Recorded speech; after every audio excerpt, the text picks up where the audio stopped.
வரக்கூடிய ரகசிய வருகைக்கு குறித்ததான தரிசனத்துல யார் தான் கண்டா? யோவான் தான் கண்டார். அல்லேலூயா. அடுத்து சம்பவிக்க போற, இனி நம்முடைய தேசத்துல சம்பவிக்க போகிற தரிசனத்தை எல்லாம் கண்டு அதை தீர்க்கமா எழுதின ஒரு மனுஷன் தான் யாரு? யோவான். அல்லேலூயா. அப்படிப்பட்ட ஒரு வளர்ப்புல இவன் வளரணும் என்பதற்காக தான் அவனை தூக்கி என்ன செஞ்சாங்க?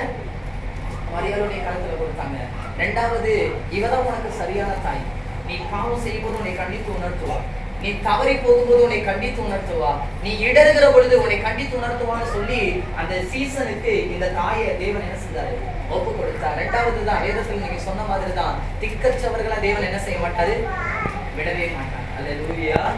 தேவனை உயிர் பழி கொடுக்கறதுக்கு கூட தன் பிள்ளையை ஒப்பு கொடுத்துட்டு மௌனமா இருந்த ஒரு தாய் தான் மரியாள். அல்லேலூயா. உண்மைதானே? அந்த சிலுவையில் அடிக்கிறாங்க, நம்ம கண்ணீர் வச்சு அமைதியை நிற்கிறது, சபிக்கல, தூசிக்கல, ஏன்டா அப்படி பண்றீங்கன்னு சொல்லி எந்த விதமான வாக்குவாதம் பண்ணல.